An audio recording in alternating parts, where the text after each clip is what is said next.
In 2013, a 21-year-old student named Elisa Lam from Canada took a solo trip to Los Angeles. She wanted adventure, freedom, and new experiences. She checked into a cheap but historic hotel downtown, a place called the Cecil Hotel.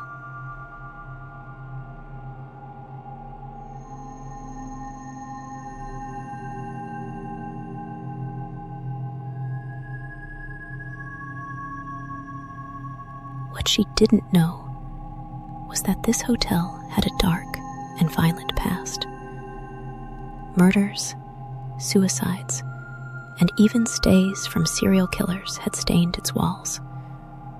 But no one imagined that Elisa herself would become part of its legend.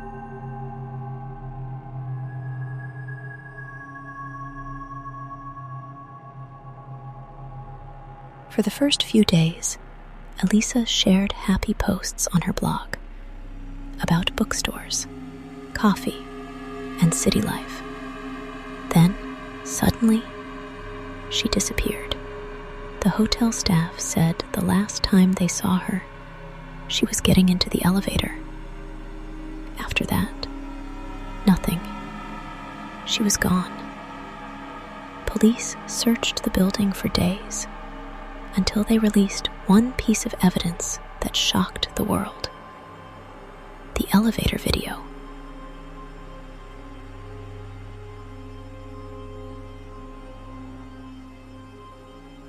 The footage begins normally.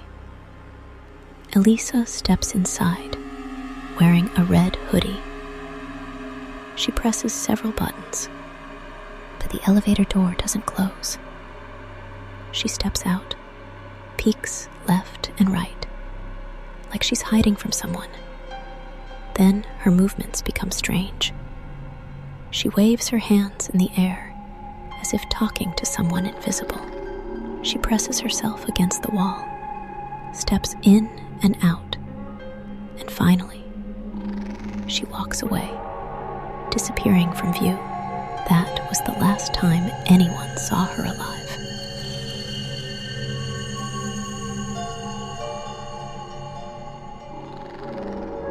Two weeks later, guests at the hotel began to complain. The water pressure was low, and the water tasted strange. Maintenance workers went to the roof to check the tanks, and inside one of them, they found Elisa Lam's body floating face up in the water.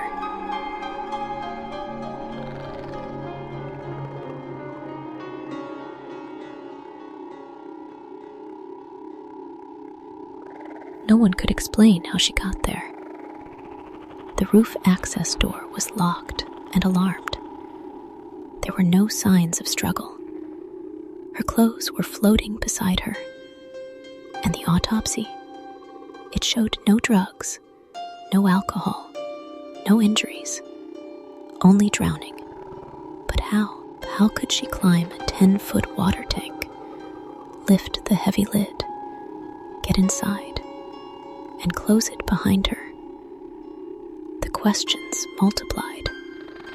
Some said it was paranormal, that the Cecil Hotel was cursed, filled with dark spirits. Others believed she was a victim of psychosis or hallucination. A few even claimed she was part of a secret experiment, because the area around the hotel had been used for biochemical testing decades ago.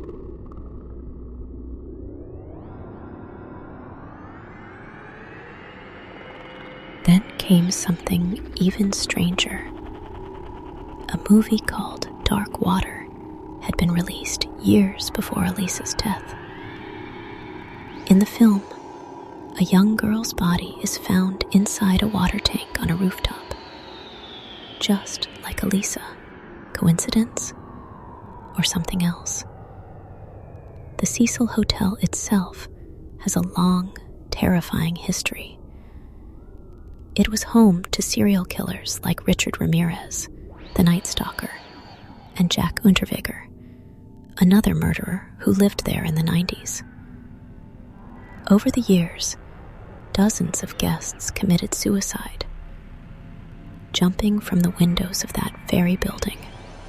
Locals say the hotel is cursed, a place where evil energy never left. The official report called it an accidental drowning.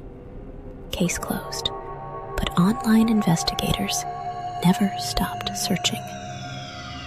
They analyzed every frame of that elevator video, slowed it down, enhanced the shadows, and they still can't explain what Elisa was seeing or who she was hiding from.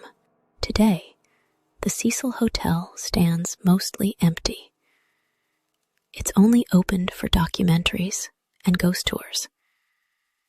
But at night, security guards say they still hear footsteps in the elevator, even though the power to it was cut off years ago.